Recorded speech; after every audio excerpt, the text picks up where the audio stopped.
Hello সবাইকে, খুবই খুবই গুরুত্বপূর্ণ একটা ইনফরমেশন। এই ইনফরমেশনটা যারা এখন ফিনল্যান্ডে আসবেন, স্টুডেন্টরা, যারা ছাত্ররা, তাদের জন্য এই ইনফরমেশনটা খুবই খুবই গুরুত্বপূর্ণ এবং এই ভিডিওটা মিস করবেন না। সো এই ইনফরমেশনটা দেওয়ার আগে প্রথমেই বলে নিই যে ঘটনাটা গতকাল 5 তারিখে ঘটেছে। ফিনল্যান্ডে একটা স্টুডেন্ট কাপল, তারা ফিনল্যান্ডে আসার জন্য তারা 5 তারিখে ফিনল্যান্ডে এসে পৌঁছাইছে।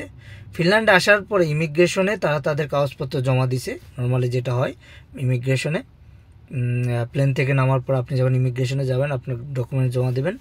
ইমিগ্রেশনে যখন জমা দিচ্ছে তখন ইমিগ্রেশন চেক করে দেখে যে দুইজন আসছে তাদের রেসিডেন্স কার্ড, যেটা আপনার পারমিট, ফিনল্যান্ডে ঢোকার পারমিট, রেসিডেন্স কার্ডে স্টার্টিং যে ডেটটা, যেটা আপনার শুরু হবে সেটা দেওয়া আছে 25 অগাস্ট। অগাস্টের 25 তারিখ থেকে আপনি ফিনল্যান্ডে ঢুকতে পারবেন, কিন্তু তারা গতকাল 5ই অগাস্টে তারা ফিনল্যান্ডে চলে আসছে ইমিগ্রেশনে। সো যে সমস্যাটা হয়েছে সেটা ইমিগ্রেশন অফিসার তাদেরকে বলছে যে তাদেরকে ইমিডিয়েট ব্যাক যেতে হবে, তার মানে আবার দেশে ফিরে যেতে হবে। 25 তারিখেই তারা একমাত্র ফিনল্যান্ডে ঢুকতে পারবে। তারা ইমিগ্রেশন অফিসারদের সাথে কথা বলেছে কিন্তু কোনো কাজ হয় নাই, কারণ রুলস ইজ রুলস। 25 তারিখেই তারা ফিনল্যান্ডে ঢুকতে পারবে।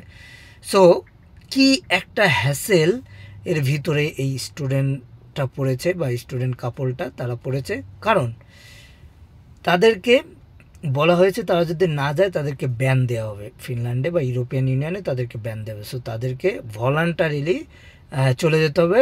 আইদার ওই দিন যদি টিকিট না পায় তার পরের দিন তাদেরকে ব্যাক করতে হবে বাংলাদেশে। সো একটা ভাই যে হেলসিঙ্কিতে থাকে আমাকে চিনে, সে আমাকে এসে বলতেছে, ভাই আপনি এই ব্লগটা করেন যাতে ইনফরমেশনগুলো মানুষের কাছে যায়।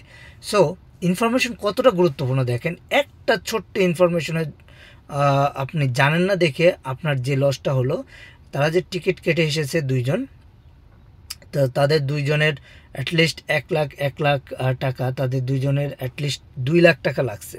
সো 2 লাখ টাকা গেল, প্লাস হচ্ছে তারা যে মানে একটা শহর থেকে আরেকটা শহরে মানে আসছে, এয়ারপোর্টে হ্যাসেল, এই এয়ারপোর্ট জার্নি করলো একটা হ্যাসেল।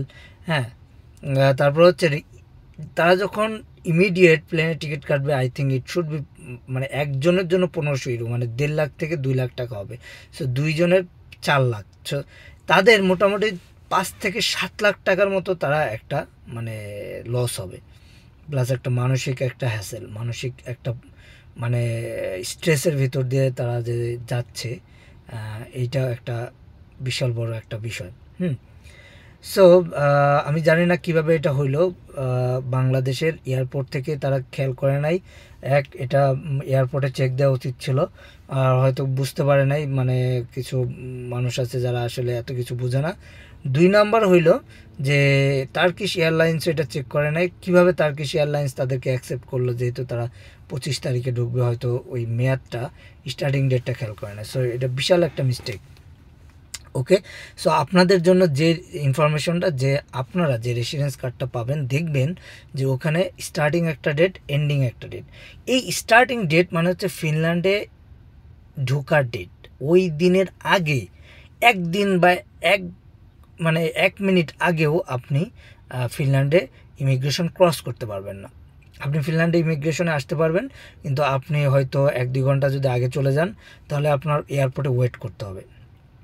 এয়ারপোর্টে কিছু জায়গা আছে যেখানে আপনি শুয়ে বসে থাকতে পারবেন, বাট হোটেল নাই। খাওয়া দাওয়ার জায়গা আছে, রেস্টুরেন্ট আছে, রেস্টুরেন্টে খাইতে পারবেন, বাট হোটেল নাই। সো এটা খুবই কেয়ারফুল, আপনারা খুবই সাবধান হবেন, এই ইনফরমেশনগুলো জেনে বুঝে আসবেন। ইনফরমেশন একটা দেশে যাওয়ার আগে ওই দেশের ইনফরমেশনগুলো জানাটা আপনাদের দায়িত্ব, আপনাদের রেসপন্সিবিলিটি। একটা ভুল মানে ইনফরমেশনের কারণে আপনাদের অনেক বড় একটা ক্ষতি হতে পারে, যে ক্ষতিটা হয়তো এই কাপলদের হইলো। তারা একটা বিশাল একটা হ্যাসেলের ভিতরে পড়লো। সো আপনারা এটা করবেন না। সো আপনাদের যে মেয়াদটা দেয়া থাকবে, মাস্ট ওইটা চেক করবেন এবং ওই ডেটের আগে প্লেন টিকিট কাটবেন না, দরকার হলে একদিন পরে আসেন।